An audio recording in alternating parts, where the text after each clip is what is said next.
Hi guys, coming to you with a little bit of an update on my training and how things are going through lockdown.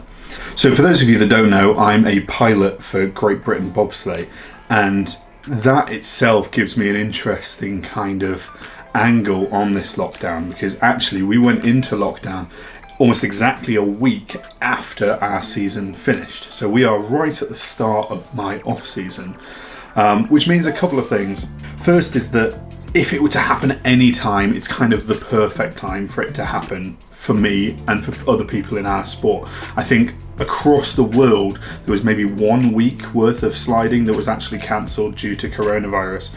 So it's kind of a good time for it to happen, if there is ever such a thing. It's obviously a horrible kind of turn of events, but as far as my training goes, if it were to happen at any point, now's the time for it to happen.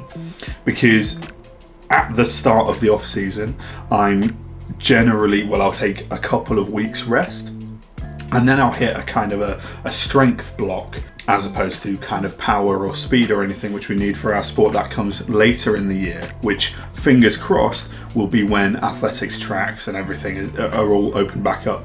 Now, that's not to say that I wouldn't do any running or anything like that in this time, but for the most part my work is done in the gym.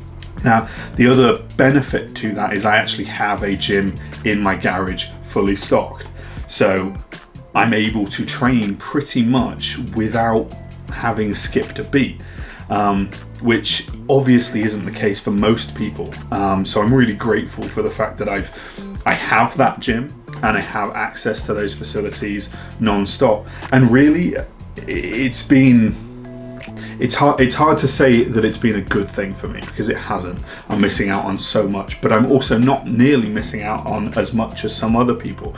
And in fact, what this has allowed me to do is kind of just focus on my training, because I have nothing else to be doing, and I have the full gym to be able to do all of my training. So kind of I've added an extra hour a day in the gym because I can, because I've got nothing else to be doing. So actually my training has taken a leap forward. I matched my personal best on front squat just last week, which to be doing in April compared to, way down the line in like August. So the last time I hit that particular weight was in August last year, when I was trying to prime for testing for the new bobsleigh season. Now I'm hitting that in April, which will hopefully mean that come August, September of this year, I'm even further up on a bunch of other lifts as well. So realistically, I've adjusted my training, but kind of for the better, which is a bizarre thing to have happened.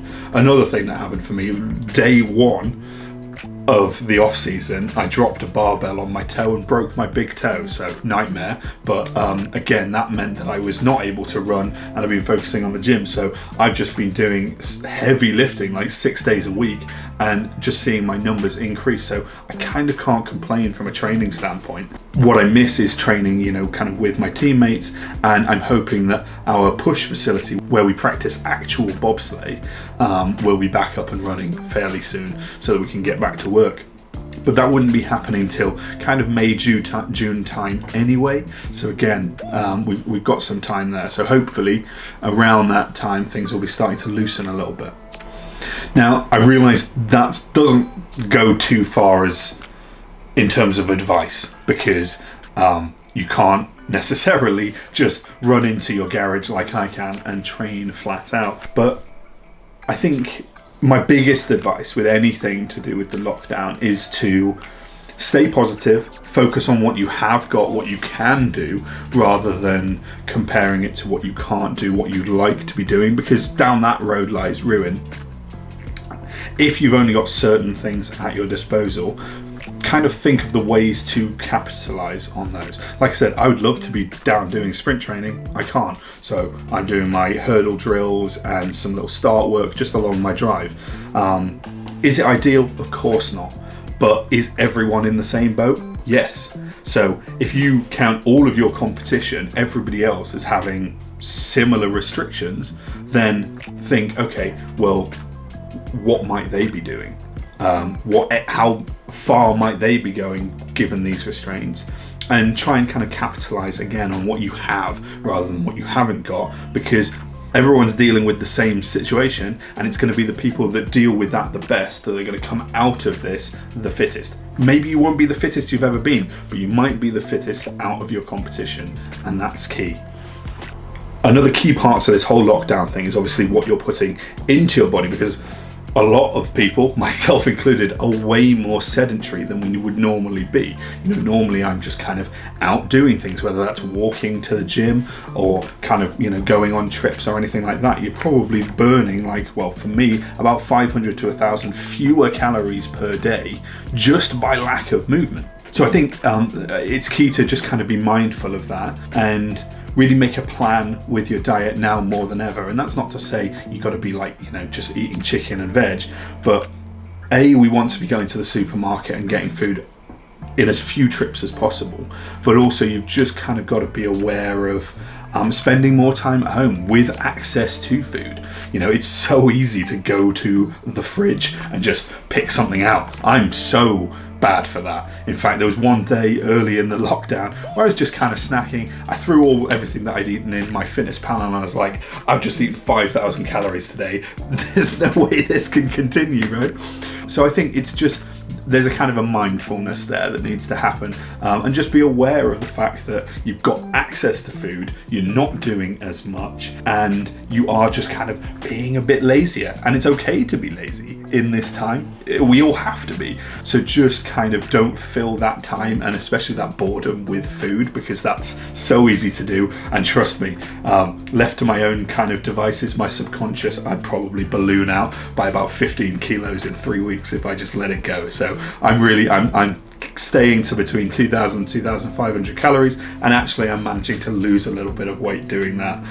But yeah, that first week when I wasn't kind of aware of it, it was not a good time. Well, it was a great time actually for food, but it was not a good time for my waistline, shall we say.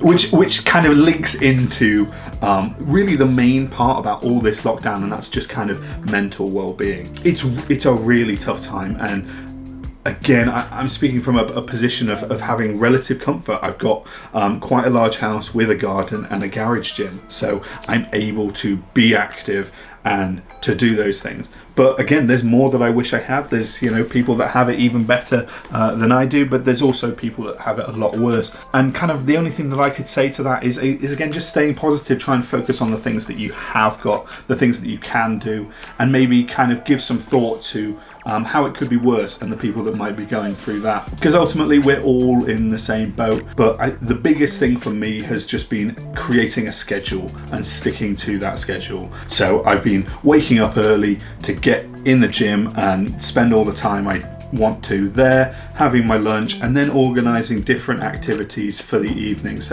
like painting that board, for example, the stay home skateboard, and just making sure that I stick to that routine.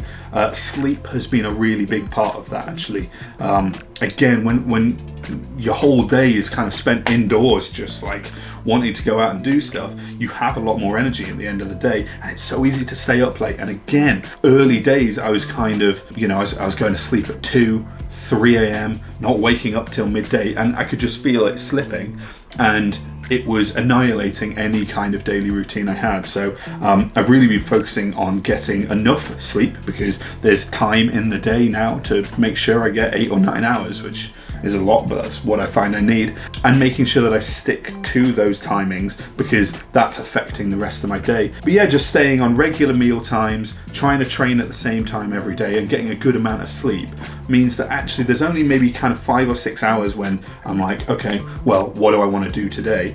And I'm making a kind of a general week plan, and honestly that's been huge for my mental health. Trying to video call at least one person a day so I have some human interaction, because I do live alone.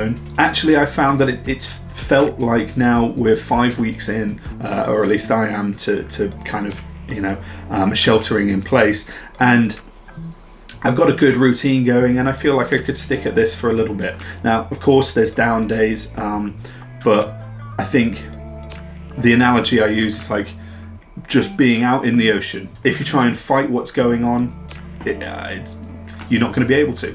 Everyone in the world is dealing with this same thing.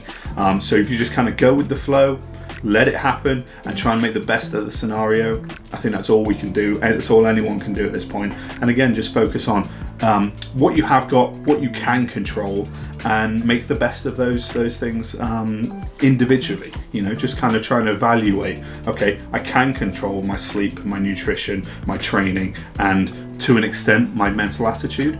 So I'm going to create kind of a schedule. I'm going to create a sleep schedule. I'm going to create a food schedule, and I'm going to be just mindful of kind of my own thoughts and what might bring me happiness, but what also might bring me down a little bit, and just try and create a kind of a plan and stick to it, and just ride this thing out. That's what I'm doing, at least, and maybe it'll work for you. Anyway, I hope that's been a useful little check-in, just a quick video to let you know how I'm doing and how that might help you. Regardless, have a wonderful day. We're all in this together, and a big thank you to everyone that's helping all those essential workers. I'm not one of those, and my gratitude goes out to all of you who are. So stay safe, stay home, and we'll catch you all at the other side of this. Bye.